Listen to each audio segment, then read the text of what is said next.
میری قبر میں حضور آئے بھی تھے، مسکرائے بھی تھے۔ کتنے لوگ ہیں جو اپنے ہاتھ اٹھا کے یہ نعرے لگا سکتے ہیں، نور والا آیا ہے، نور لے کے آیا ہے؟ نور والا آیا ہے، سب کی آواز آنی چاہیے، نور والا آیا ہے، نور لے کر آیا ہے، اونچی آواز میں، نور والا آیا ہے، نور لے کر، نور لے کر آیا ہے۔ سبحان اللہ۔ دعا کرو کبھی ہمارے گھر ایسے ہوں کہ حضور آ جائے، ہماری بہن بیٹیوں کی راتیں درود پڑھتے ہوئے گزریں تو حضور آ جائے، ہمارے ماں باپ نے دعائیں مانگی ہیں، سنا ہے آپ ہر عاشق کے گھر تشریف لاتے ہیں، میرے بھی گھر میں ہو جائے چراغاں یا رسول اللہ۔ لیکن افسوس یہ ہے، صوفی سلطان میاں فرماتے ہیں آج بیوی ہے، بہو ہے، بیٹی ہے، بیٹے ہیں، سب کے کمروں سے رات کے 12-1 بجے تک گانے بجانے کی آواز آتی ہے۔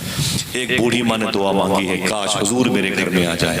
ایک بوڑھے باپ نے مسجد میں جا کے رو کے دعا مانگی، حضور میرے غریب گھر پہ قدم رکھ دیں، حضور آنا چاہتے ہیں، حضور کو دعوت دی گئی ہے، ماں باپ نے دعوت دی، حضور نے دعوت قبول کر لی، آنا چاہتے لیکن گھر کیسا ہے؟ ہر کمرے سے گانے بجانے کی آواز آ رہی ہے۔ صوفی صاحب کہتے ہیں رات کے 2-2 بجے تک موبائل ہماری انگلیوں میں قید رہتا ہے، جب انگلیاں تھک جاتی ہیں موبائل گر جاتا ہے تو ہم سو جاتے ہیں۔ صوفی صاحب کہتے ہیں یار تم تو سو جاتے ہو لیکن رات بھر مدینے والے آقا تیرے درود کا انتظار کرتے رہتے ہیں، حضور تیری آواز کو سننا چاہتے ہیں۔ 3-3 گھنٹے تک موبائل کی اسکرین پر انگلیوں کو ٹچ کر کے اپنی حرکت قلب کو خاموش ترکیب کی طرف لے جانے والوں، سوچو حضور تمہاری درود کا انتظار کرتا ہے۔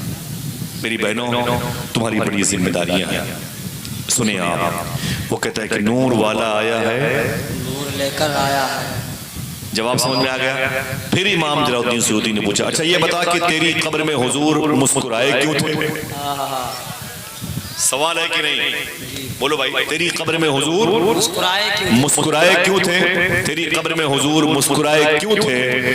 تو وہ کہتا ہے جو اب میرے بھائیوں کا کل چائے خانے پر جواب ہوگا، وہ بہنیں جو 10 روپے دوپٹے میں باندھ کر کے ٹہلتی ہیں اپنے بچوں کو دینے کے لیے، یہ چندے والے پہنچ جاتے ہیں، بہن جلسہ ہونے والا ہے، اس پیسے کو نکال کے اسے چوم کر کے حضور کے نام کی جھولی میں ڈال دیتے ہیں۔ وہ بچے جو اسکول میں خرچ کرنے کے لیے پیسے لیتے ہیں اسے سنبھال کر کے رکھتے ہیں اور پھر آتے ہیں کمیٹی والوں کے ہاں کہ 20 روپے میری طرف سے لے لیجیے۔ سبحان اللہ، یہ اسی تربیت کا اثر ہے۔ سبحان اللہ۔ تو وہ کہتا ہے کہ میری قبر میں حضور آئے تھے، مسکرائے کیوں تھے؟ اس کا بیس، اس کا ریجن، اس کا سبب یہ ہے میری چھوٹی سی گمتی میں ایک دکان تھی، گمتی سمجھ رہے ہیں؟ چھوٹی سی دکان تھی، چھوٹی سی۔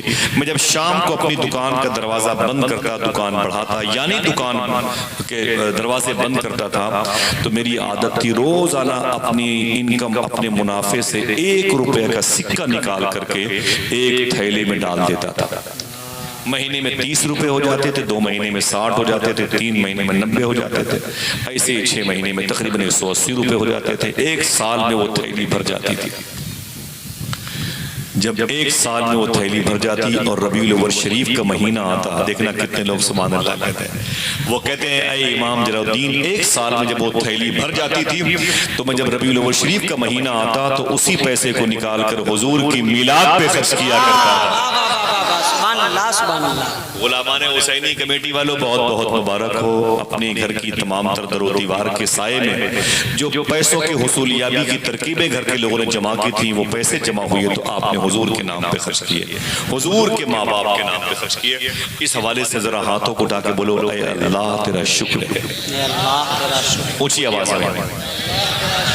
گانے بجانے جب ہو رہے ہیں، لوگ کھیل کود کر رہے ہیں، ریسٹورنٹ میں، ڈھابے میں، وہاں کی پنیر بڑی مشہور ہے، وہاں کی روٹیاں مشہور ہے، وہاں کی فیرنی مشہور ہے، ایسے لوگ کرتے ہیں۔ سمجھ رہے ہیں آپ؟ اللہ اکبر، اللہ اکبر۔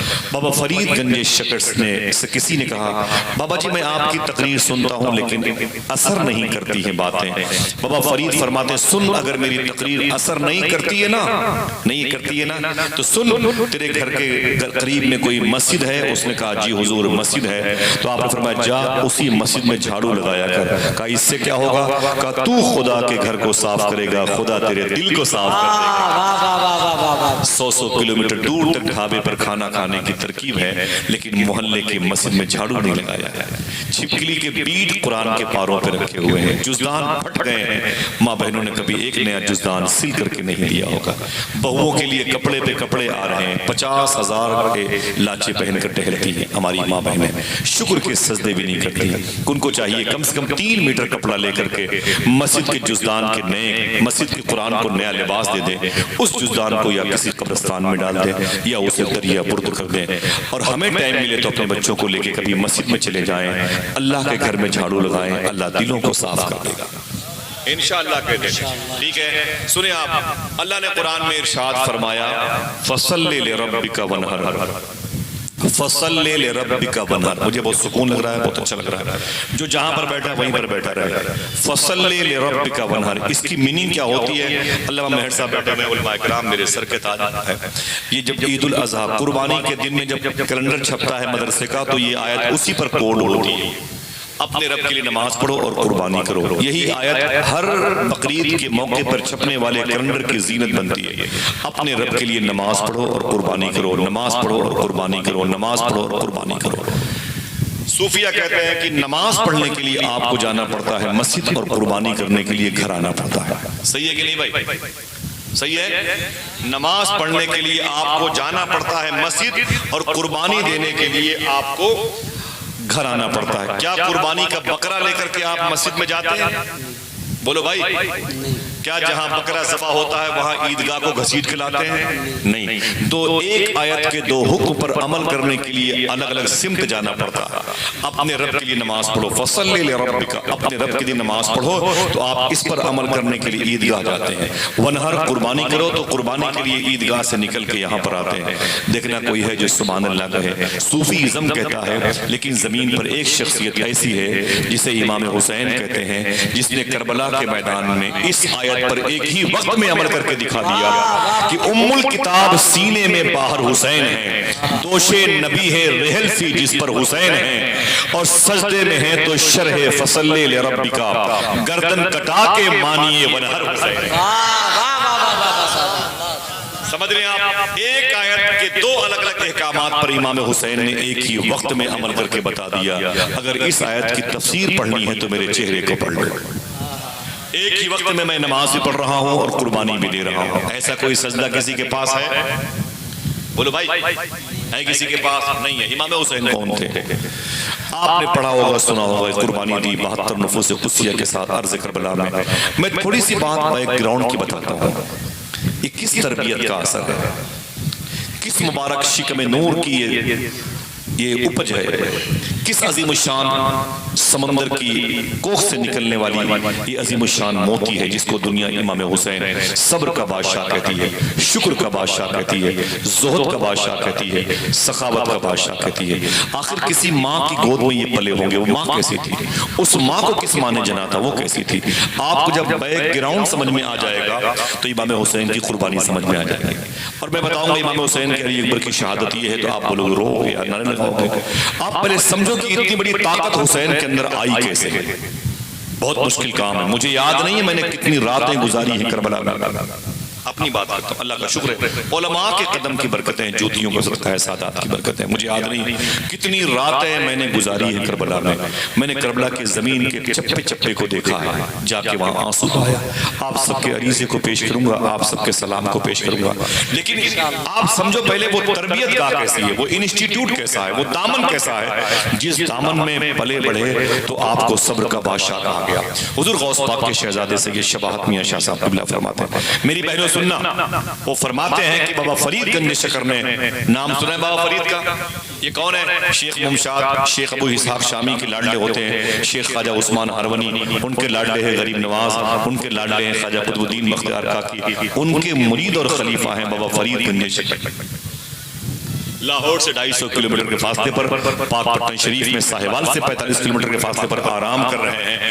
ان کے دو لاڈلے خلیفہ ہندوستان کے بادشاہ ہیں جنہیں دنیا سرکار محبوب الہی کہتی ہے، سرکار صابر پاک کہتی ہے۔ واہ واہ واہ واہ نام سن کے آپ کا تڑپنا بہت مجھے راس آیا، ذرا پھر سے کہتے ہیں محبت سے سبحان اللہ۔ سبحان اللہ سبحان اللہ۔ انہی کے پوتے کا نام خواجہ نصیر الدین چراغ دہلوی ہے، انہی کے پر پوتے کا نام خواجہ بندہ نواز گیسو دراز ہے، انہی کے سلسلے کے عظیم الشان بزرگ ہیں خواجہ فخر الدین فخر العارفین جو دہلی میں لیٹے ہوئے ہیں، انہی کے سلسلے کے عظیم بزرگ ہیں جن کو سرکار نور محمد محاربی کہا جاتا ہے، انہی کے سلسلے کے عظیم بزرگ ہیں جن کو شیخ سلیمان توسوی کہا جاتا ہے، انہی کے لاڈلے ہیں غازی میاں جن کو شیخ عبد الرحمن کہا جاتا ہے۔ واہ واہ واہ۔ یہ عظیم الشان سلسلے کی کڑی ہے جو سرکار غریب نواز سے مولا کائنات تک پہنچی ہے۔ سنیں یہ تربیت کا کیسی ہے؟ فرماتے ہیں سید صاحب قبلہ بابا فرید گنج شکر نے اپنی ماں سے کہا تھا، اے میری ماں یہ تیرا بیٹا فرید بڑے اونچے اسٹیٹس پہ آ گیا، دیکھنا کون کہتا ہے سبحان اللہ۔ بابا فرید فرماتے ہیں میری ماں سن، آج جو مجھے دیکھتا ہے وہ کلمہ پڑھ لیتا ہے، اور ہمارے پاس جو بیٹھتا ہے وہ حرام خور ہو جاتا ہے۔ ہمارے پاس کوئی نمازی بیٹھتا ہے تو نمازیں چھوڑ دیتا ہے، ہمارے پاس کوئی سچ بولنے والا بیٹھتا ہے تو جھوٹ بولنے لگتا ہے، ہمارے پاس کوئی نبی کی سنت پر عمل کرنے والا آئے ہم اسے مسواک کرنے کا طریقہ نہیں بتا پاتے۔ بابا فرید کیسے تھے؟ اپنی ماں سے کہتے ہیں میری ماں آج تیرے بیٹے کا یہ عالم ہے کہ جو مجھے دیکھتا ہے وہ کلمہ پڑھ لیتا ہے، شرابی دیکھتا ہے تو وہ توبہ کر لیتا ہے، حرام کھانے والا مجھے دیکھتا ہے تو اسے سچی صدق مقال کی رزق حلال کی توفیق مل جاتی ہے۔ ماں نے کہا میرے بیٹے اس میں تیرا کوئی کمال نہیں ہے، جو بھی کمال ہے وہ میرا کمال ہے۔ واہ واہ واہ واہ۔ میری بہنوں سننا تمہاری بڑی ضرورت ہے اس وقت دین کو، اور تمہیں دین کی ضرورت ہے۔ یہ جلسے بلا وجہ نہیں ہوتے، پاگل نہیں ہے جلسہ کرنے والے، یہ اپنی نیابت سے جلسے کو رنگ و روغن بخشنے والے، اس کے کتنے فوائد ہیں الحمدللہ رب العالمین وہ آپ کو پتا چلے گا میدان محشر میں۔ یہ نیکی تو میرے مولا ہم نے کی ہی نہیں تھی، یہ میری فہرست میں کیسے آ گئی؟ تو فرشتے کہیں گے اس مجلس میں تو بیٹھا ہوا تھا، اونگ رہا تھا، سبحان اللہ کہہ رہا ہے، واہ واہ واہ واہ۔ یہ وہ نیکی تیرے کام آ رہی ہے۔ فرماتے ہیں بابا فرید میری ماں میرا کمال ہے میرا۔ ماں نے کہا نا بیٹے اس میں تیرا کوئی کمال نہیں ہے۔ فرماتے ہیں بابا فرید میرا کمال ہے، ایک پیر پہ کھڑے ہو کے اللہ ہو اللہ ہو اللہ ہو کے نعرے لگاتا ہوں، اپنی روٹیاں غریبوں کو دیتا ہوں، اپنے لباس اتار کے ننگوں کو دے دیتا ہوں، ساری محنتیں میں کرتا ہوں، تیرا کمال کیا ہے؟ بابا فرید فرماتے ہیں سن، میری ماں نے کہا اے میرے بیٹے سن، دیکھنا کون کہتا ہے سبحان اللہ، اگر بچپن میں تجھے وضو کر کے دودھ نہ پلایا ہوتا تو یہ کمال تیرے اندر نہ پیدا ہوتا۔ اگر حسین شہید اعظم ہے تو کوئی خاص بیس ہوگا، کوئی ریجن ہوگا۔ اگر حسین سید الصابرین ہے تو وجہ کیا ہے؟ اگر حسین سید الشاکرین ہے تو ریجن کیا ہے؟ آئیے اس ریجن کا پتہ لگائیں۔ قرآن کہتا ہے اپنے رب کے لیے نماز پڑھو اور قربانی کرو۔ بعد میں اس آیت کی تصویر جھلکے گی انشاءاللہ، آپ دیکھیے گا۔ سنیں میں تھوڑی سی بات کرتا ہوں بیک گراؤنڈ کی۔ 12 دنوں تک آپ نے تقریریں سماعت کی ہیں۔ میرے آقا صلی اللہ تعالیٰ علیہ وسلم کی عمر شریف ہوئی جب 25 سال کی، کتنی؟ 25 سال۔ ایک آدمی بولے کتنی؟ جب 25 سال کی ہوئی میرے آقا صلی اللہ علیہ وسلم کی عمر شریف، اور حضور کی شادی نہیں ہوئی تھی، فرسٹ میرج حضور کی نہیں ہوئی، باقی تھی شادی نہیں ہوئی۔ اس وقت مکہ شریف میں ایک بڑی پیسے والی عورت تھی، اس کو دنیا حضرت خدیجہ کہتی تھی۔ اتنی بڑی پیسے والی عورت تھی کہ 40 اونٹوں پر اس کے لگیج کے سامان لدے رہتے تھے۔ ان کے باپ کا نام تھا خویلد، ان کی شادی ہو چکی تھی اور ان کے شوہر کا انتقال بھی ہو چکا تھا، دوسری شادی کی تھی اور اس شوہر کا بھی انتقال ہو گیا تھا۔ اس سے ان کا ایک بیٹا تھا۔ مخدومہ خدیجہ کہتی ہے میرے دل میں نفرت پیدا ہو گئی مردوں سے، میں کسی مرد کو دیکھتی تھی مجھے گھٹن ہوتی تھی، میں ان کو اب دیکھنا نہیں چاہتی تھی کسی مرد کو۔ 2 مرتبہ الگ الگ موقع پر میں ان کے نکاح میں تھی اور یہ دونوں مرد مجھے شوٹ نہ کیے، راس نہ آئے، اور دونوں انتقال کر گئے، میں بیوہ ہو گئی۔ 40 سال کی عمر ہے خدیجہ کی، ابھی بھی مگر حسین ہیں، خوبصورت ہیں، بڑی وزاقت کی مالکن ہیں، نفیس طبیعت کی مالک ہیں، سبحان اللہ۔ وہ کہتی ہیں میں نے شادی کا خیال دل سے نکال دیا۔ ان کی سہیلیوں نے کہا خدیجہ تیری عمر ہی کیا ہے، پیسوں پہ کھیلتی ہے، شادی کر لے۔ فرمایا مجھے مردوں سے نفرت ہے، مجھے شادی نہیں کرنی ہے۔ اس وقت حضور 25 سال کے تھے، کتنے؟ 25 سال کے۔ حضور کی شادی نہیں ہوئی تھی، اور اب مخدومہ خدیجہ کی 2 شادیاں الگ الگ موقع پر ہو گئی تھی۔ دیکھنا کوئی ہے جو حضور کے حسن کو دیکھ کے سبحان اللہ کہے۔ امی خدیجہ کہتی ہیں ایک دن میں مکہ شریف کی گلی سے گزر رہی تھی، سامنے سے حضور آ رہا تھا، ذرا محبت سے کہہ دو سبحان اللہ۔ کہتے ہیں میں نے کبھی حضور کو دیکھا نہیں تھا، حضور کی آنکھیں نہیں دیکھی، حضور کے لب نہیں دیکھے، حضور کے رخسار نہیں دیکھے، حضور کا زخم نہیں دیکھا، حضور کا صدر مبارک نہیں دیکھا، حضور کے بازو نہیں دیکھے، حضور کی پاکیزہ پاؤں شریف نہیں دیکھی، دیکھی، زلفیں نہیں دیکھی، اللہ اکبر، جیسے ہی دیکھا آواز آئی دل سے، ایسا چہرہ آج تک میں نے کبھی نہیں دیکھا۔ آواز آئی اے خدیجہ دیکھتی بھی کیسے، بنانے والے نے دوسرا محمد بنایا۔ جو حضور کو دیکھتا تھا وہ یہ کہتا تھا مرہار سنگار تمہیں سے ہے، بگین میں بہار تمہیں سے ہے۔ میرے آقا صلی اللہ علیہ وسلم کے حسن کو دیکھا تو مخدومہ خدیجہ کہتی میں وارے گئی، میں تو قربان ہو گئی، میرے دل میں مردوں کی طرف سے نفرت تھی لیکن حضور کو دیکھا تو محبت پیدا ہو گئی۔ میں نے پتا کیا کہ کیا حضور کی شادی ہوئی، آمینہ کے لال کی محمد عربی صلی اللہ علیہ وسلم کی شادی ہوئی، پتا چلا شادی نہیں ہوئی۔ میں نے کہا میری تو 2 شادیاں ہو چکی ہیں، میں اس وقت پھر بھی بیوہ ہوں۔ تو آہستہ آہستہ آپ نے اپنی سہیلی کو بلایا، کہا میرے دل میں آنکھوں کے راستے سے آمینہ کا لال آ گیا ہے، میرے دل میں حضور کی محبت پیدا ہو گئی۔ سبحان اللہ کہتے ہیں۔ اچانک امی خدیجہ کہتی میرے بزنس کا سامان بہت زیادہ تھا، اسے بصرہ ہو کر کے ملک شام جانا تھا لے کر کے۔ بصرہ یہ کویت کے بارڈر پر ہے، مکہ شریف سے تقریباً 650 کلومیٹر پر ہے۔ اسی شہر میں اگر کوئی کہے سبحان اللہ، اسی شہر میں سرکار خواجہ حسن بصری لیٹے ہوئے ہیں، مولا کائنات کے خلیفہ۔ اسی شہر میں 100 مرتبہ خواب میں اللہ کو دیکھنے والے امام اعظم جن سے اپنے خواب کی تعبیر پوچھتے تھے وہ امام محمد ابن سیرین لیٹے ہوئے۔